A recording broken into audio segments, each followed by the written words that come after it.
Hey guys, welcome back to another episode of Now Serving. I'm Avina and I am Natasha. and today we are talking Sauvignon Blanc. It is International Sauvignon Blanc Day on the 7th of May. I think it's the first Friday of May each year where the world celebrates Sauvignon Blanc. But as South Africans, we are going to celebrate South African Sauvignon Blanc. Yes. And if anything you know, as South Africans, we love drinking Sauvignon Blancs. we love Sauvignon Blanc. Sometimes too early, but that is debatable. I think Sauvignon Blanc is one of those versatile cultivars where you just get so many different styles. And today we are going to unpack that. So yeah, Natasha, what do you enjoy about Sauvignon Blanc? What I feel? I think Sauvignon Blancs at this stage for me, it's about the versatility, to be honest, like you said. Areas, regions give you different flavors and profiles and styles. So maybe I'll just give you guys a few pointers. Like you get minerality, you get citrusy or your tropical, then you also get a bit of your herbaceous, and we'll unpack it later, and then your hooded Sauvignon Blancs. So hopefully today we will give you some nice pointers so that you can enjoy the type of Sauvignon Blanc you like, because a lot of people tend to steer away because they didn't find the best Sauvignon Blanc for themselves. I think, yeah, like when it comes to Sauvignon Blanc, you sometimes find that people will say they either love Sauvignon Blanc or they completely hate Sauvignon Blanc. There's almost no middle ground when it comes to Sauvignon Blanc, because some people say it gives you heartburn, others are like, oh, no, they drink Sauvignon Blanc too early. So I think when we are going to taste the life from stone, we will unpack the various styles. And in South Africa, I think we're so fortunate that we have some of the world's best Sauvignon Blancs at the most amazing prices. Definitely. I mean, you tasted international wines obviously a lot in your career. Yes. And definitely, I think, like you said, we have great wines. It's just, I think sometimes we underestimate what we make in South Africa, and the price points are amazing. If you have to compare it with international Sauvignon Blancs, and then you look at what we offer. If you go Marlborough, New Zealand, everyone is like crazy about that. But the reality we sit with in Durbanville, you can find similar styles like that. Yeah. And we just don't know where to find it. So hopefully today some pointers will assist you guys to get some of those things dive deep into, and then we see. Okay, so minerality. That's one of the styles. So Natasha, do you want to unpack a bit of like what lies behind when you sniff this wine? So I'm gonna we've got Springfield Life from Stone, and I keep saying Life of Stone, which and it kind of makes sense now. So if you're familiar with Robertson Media, I think they are actually best known for Chardonnay and the sparkling wine, but they also make the most amazing Sauvignon Blanc, and this one from Springfield is just that. So minerality or flintiness, what is that?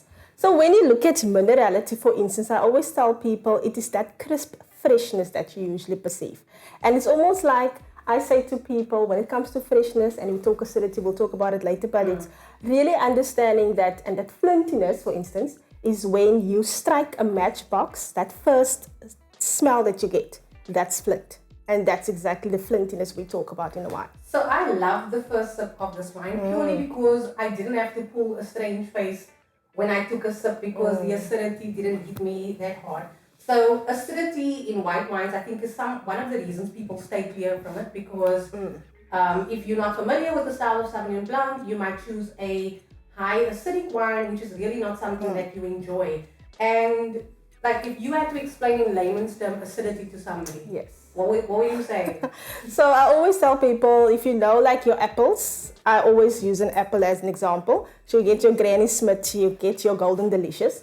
So if you take a Granny Smith apple and it's that green one and you bite through it, you get that immediate acidity, and it's almost like give you that instant like, oh, I hate it. That is when we say high acidity. And I think a lot of times people stay away because we in South Africa, with all the respect, sometimes we struggle with getting the right balance in terms of acidity. So this one is well balanced. Like there is no, I don't want to clench my cheeks. It's just rolls of my tongue, and then I don't know if this even makes sense, but I almost taste like a nice clear stony, like not rocks.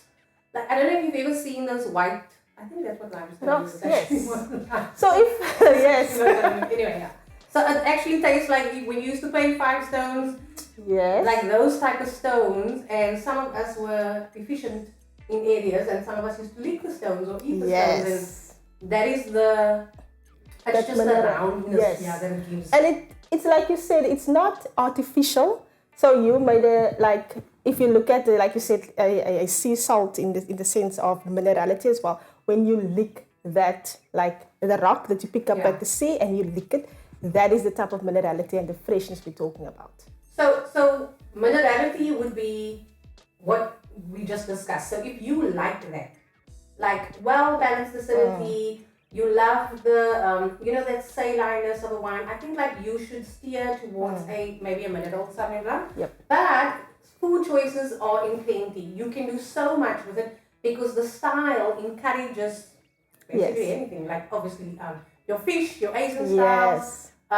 There's just so much you can do. And then we're going to go to like a citrusy Sauvignon Blanc. So I think with citrusy, a lot of people sometimes struggle with it because it's not my personal favorite, with all due respect, or more your tropical, because I love hooded or I love minerality more and herbaceous Sauvignon Blancs. So when you look, if I have to give you a guideline in terms of Durbanville area, that is more where you will find your more tropical fruit or your guavas, like your more citrus stone fruit styles. That is that region you will get it. And sometimes your warmer climates, you do find it sometimes in a Darling because they can be both warm and cool, and sometimes in the Robertson. And it's also, it's very much based on the region, and that's why I started the show by saying that when we think of Sauvignon Blanc in South Africa, we have such a large variety. If you think Darling and you think Constantia, and you think Durbanville, Elgin, Stellenbosch, you could literally taste the world of Sauvignon Blancs right here. You just need to be open to explore. So when it comes to citrusy Sauvignon Blancs, I kind of steer away from that because it's really not my style. I don't I won't say I won't enjoy it, but I'll drink it. I mean, yes, it's Sauvignon Blanc. Like we all drink Sauvignon Blanc.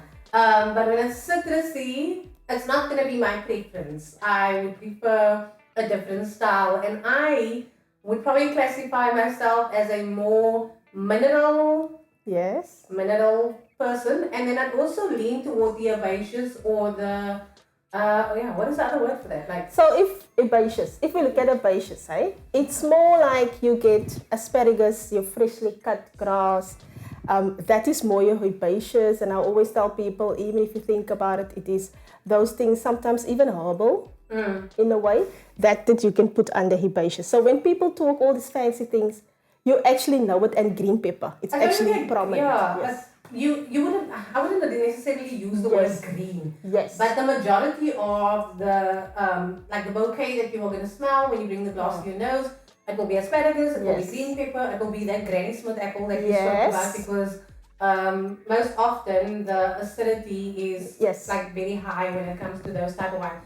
And those wines work great with salads, with fish. And I think because as South Africans, and especially Cape Townians, we are beach lovers, we love fresh air. This is like a fresh style. It's fresh and crisp, and it gives you all the vibes. It really does. If you want to think Sauvignon Blanc and think vibes, you like herbaceousness is definitely where you want to go towards. And then, we've done 3, so there's one more. Yes, and that one is our wooded. That's the one. So that is my personal favorite. And why? It's just because I prefer not more complex, but more aged in a way. So sometimes it gives that more complex, versatile type of style for me. And it also assists you, because if you don't like a lot of acidity, a lot of people actually struggle to see that they can actually go to hooded Sauvignon Blancs, because it's something that a lot of people make. Yeah. But it is amazing if the acidity is too much for you. Also, I think like people drink the Sauvignon Blanc too young. Yes. I mean, this 2020 drinks beautifully, don't get me wrong. It's everything that you want from a Sauvignon Blanc if you want that fresh and crispness. But we also want to drink white wines and Sauvignon Blanc in particular in winter. Like you want to drink it in autumn. It's not just a Sauvignon Blanc. It's a Sauvignon Blanc. So we want to take it through the life of the year. We want to take it from summer to autumn to spring. And I think for me, I prefer the wooded Sauvignon Blancs more so towards the autumn and winter side. Yes. Because now you can pair like a green tie Yes. because that complexity that we're talking about that the wood adds. Yes, and the creaminess as well works very well with your Thai food. And even if you think about it like your home dishes, and we spoke about it as well. Do you actually drink Sauvignon Blanc with red meat? Oh yeah, that was like, would you do that? Would you do that? The question is not would you do it or not. I think the question is can you? Yeah. And sometimes with hooded Sauvignon Blancs, I think it depends on the type of sauce. Sometimes you have maybe a nice creamy sauce, mushroom or pepper.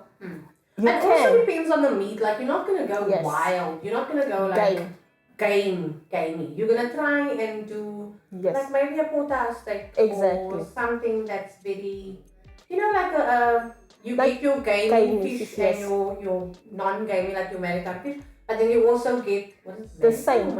It's marine and your freshwater fishes. So your marine, I would say, is usually the ones that's more fleshy, more creamy. Yeah. Whereas the other one is more your freshwater fish. That will definitely be more like your, I would say, the ones that's leaner and more freshwater. Yeah. So next reporting for Monday, single vineyard Sauvignon Blanc. This one this is your one of your picks. So this is the chip of the old block. And it literally says that because it is a wooded Sauvignon Blanc. So it's a chip of the old block. Really? Why do I pour such a lot? Oh my word, such a mess. Okay, so this is a 2019 Sauvignon Blanc. Wine of origin darling. Yes. And just look at that beautiful color. So, I mean, I have no wine left in my glass. Well, almost none. But we are if you just have to do the comparison. Yeah. So we still get that pale straw color. Yes. But this is unwooded. So no wood touch this. And this is slightly wooded. Yes. Yeah. Definitely. So just looking at this, like you said, Darling area. But what I love, and I said it earlier, Darling area has best of both worlds, meaning it is tropical, a bit of tropical, citrusy, and herbaceous and minerality more. So those is because of the influence. I love the oak integration on this one because it's there, but it's not obvious.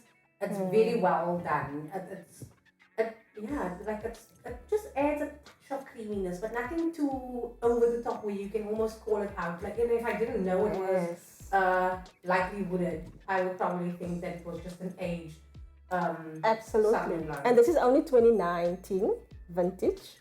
And like you said, that creaminess, and it's amazing. So what I love and why I brought this wine is because of my personal favorite, but also it currently is one of the wines that's won a lot of awards in terms of Sauvignon Blanc. Awesome. Yes, it won the top 10 Sauvignon Blanc in South Africa, and it also won the double gold Veritas 2020. Oh, that's cool. So it just shows accolades. It just shows that this wine stood its time. Would you say that Darling is like a popular region for Sauvignon Blanc, like in a consumer term? Because I must admit, when I go and shop for Sauvignon Blanc, I very rarely think Darling.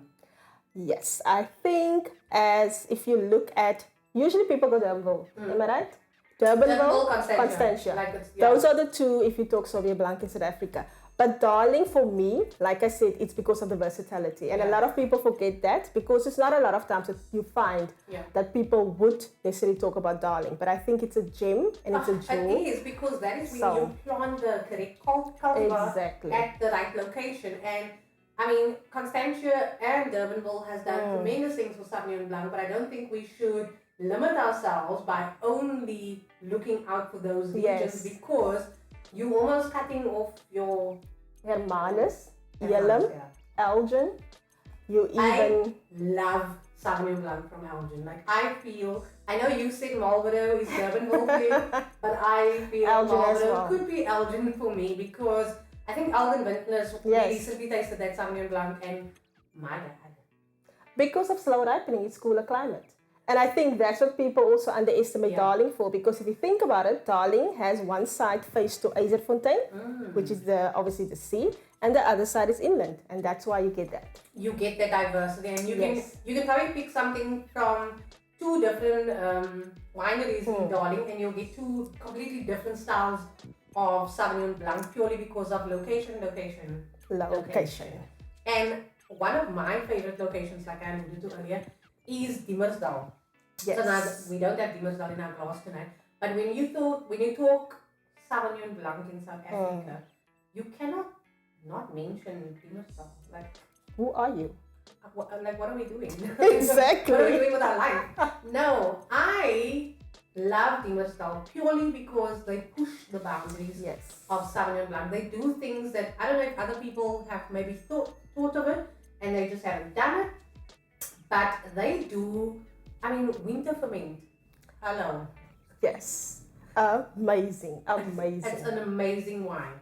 And then I think I've got a bottle of skin fermented. Yes. Which I haven't opened, and I almost feel like I wanted to ask you about the cork thing. Yes. So when we buy Sauvignon Blanc, what, like, for aging, what do you think? Corks, is it screw caps? How do we do it? Like, how do you? Yes. So you will see, like, we currently have these 3 Sauvignon Blancs here, and we would say two of them are screw cap, and the one Ormond is a cork. So usually, obviously, with screw cap, and a lot of people do Sauvignon Blancs and obviously do screw cap because of it keeps it fresh and you want to see freshness. That's why you would see as well. Depending on the style, like minerality, sometimes herbaceous and fruity, or your tropical, a lot of people put it under screw. But with Ormond, because it's hooded, obviously the ageability, and also if you have to look at a Sauvignon Blanc, guideline is to not say because it's screw, it's cheaper. No. Sometimes it's really about people wanting you to almost like what the winemaker tasted in the tank, he wants you to taste in the bottle. And that's the only reason sometimes why. I mean, we tasted Sauvignon Blanc in screw cap that was 10 years old or 8 years old. And I mean, that's a hit or a miss when you age it that long. I think like your preference for aging Sauvignon Blanc would probably be like 5 max. 5 to 8 years. Yes. Yeah, 8 years even pushing it. But I mean, did we not taste life from stone at thing? Yes. Yeah. And also, if you think about it, if you have sometimes a little bit of wood or the minerality is where the key lies, then it has great ageability. So potential. Yeah. So when you look for wine or you find a style where you think like, I wonder how this would taste like in a year or 2 or 3 years, that is something that you can definitely look into. And it doesn't necessarily have to be a wooded wine. You can age your Sauvignon Blancs. You don't have to. We're obviously not deterring you from drinking 2021 in 2021. Yes. But like try drinking it at the later stage, because it just, the way the wine changes over the year, and this is the part where I geek out because I love this. Like I love buying a box of wine and drinking it like obviously alone, and then drinking it with Natasha, and then drinking it next year to see like, when I take like, that memory wine when it's engraved in your memory and you just cannot forget the minute it first touched it. So that is like the Sauvignon Blanc that I want. So I like this one, and I'm gonna get back to it. The other one that we also have here is the Sea Salter from Grootepos. So this wine, this is a 2020. I think they launched it in 2019. The first one came out. And I'm going to tell you the story. I remember tasting this wine and I was like, this wine is... It's very distinct and so unique. Distinct. And I just wanted other people to taste it because I'm hoping, when somebody tells you like, you must taste this, and then it's just such a letdown because it's not doing the things for you. You introduced me to this wine. I know. And I'm like, oh my word. Where was I sleeping? Because this is personally for me, one of the best Sauvignon Blancs in South Africa.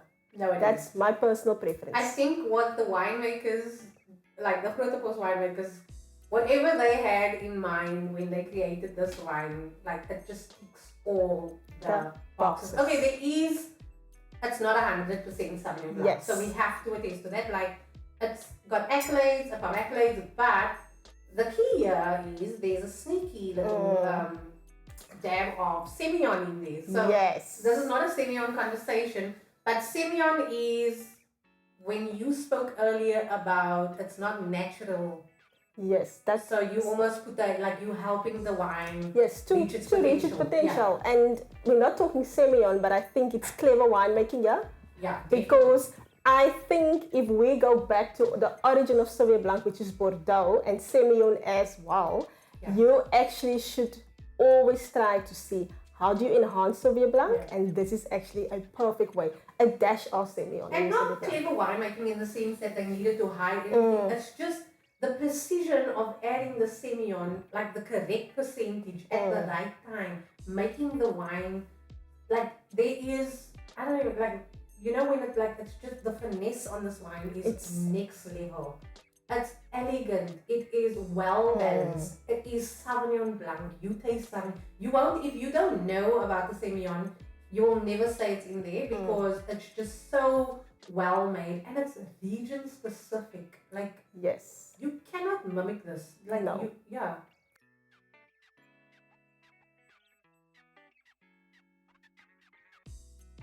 It's like coming out of the ocean, like you said, and like it's coming out of the ocean and you had a fresh dip and you just lick your lips and you just taste saline, like the smooth salinity of fresh, crisp seawater. But it's not seawater. It's a crispness and a freshness. It's the closest wine you will get to the ocean. Absolutely, and I think it's a great way to describe it. I think that's why they call it sea salter. It's just one of the, personally for me, one of the best wines I've tasted after you introduced me to it. And the one thing I noticed about this wine, most of the wines we've tasted here is under 3 grams per liter sugar, meaning very dry. This one is 3.8, which is slightly sweeter, but you don't pick it up because of the minerality and everything. It's in balance. It's just working so well. Also, this is one of those wines where you could finish the bottle by yourself. Definitely, you don't need people to do it. And you don't need a problem to be finishing bottles by yourself. Like you good if you finish a bottle of sea salter.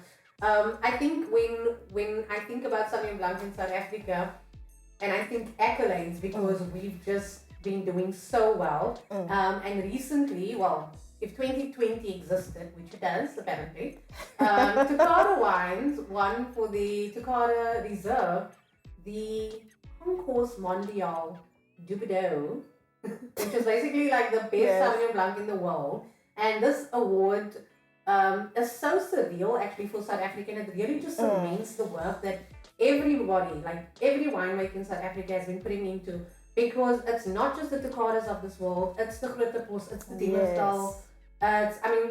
Not everybody gets to enter these competitions, and so when somebody like a wine estate or a winery like Takata wins, it's such an amazing accolade for us as a country, because it really just confirms what we know. Like, we make the best Sauvignon Blanc in the world at the most like amazing prices. And we should just really just drink more. So Natasha's got her top 5 Sauvignon Blancs which you've added. And we'll run it in the comments and we'll run it in whatever's popping up on your screen. I've got my top 5, but also if you had to suggest Sauvignon Blanc to people that wants to try drinking it, what would you say? Where would you go? What do you do? So I think the best way, if you a Sauvignon Blanc, you maybe want to start drinking Sauvignon Blanc, you're not sure, it's a bit for you intimidating. The best way, I always tell people, we have this local national competition, the top 10 Sauvignon Blanc, FNB. And there you will find, usually they have a 21st 20. The 20 Sauvignon Blancs in Africa. You can start there. But yes, and then they have the top 10. So the top 10 is usually published, and those are the ones that gets almost like the award.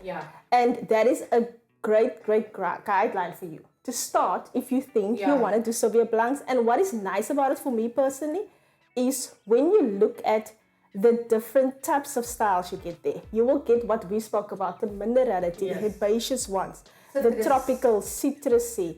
You get the wooded ones, so it's also a blind, but it's great. It's best value to like price sensitive. So you'll find Sauvignon Blanc at an entry level price.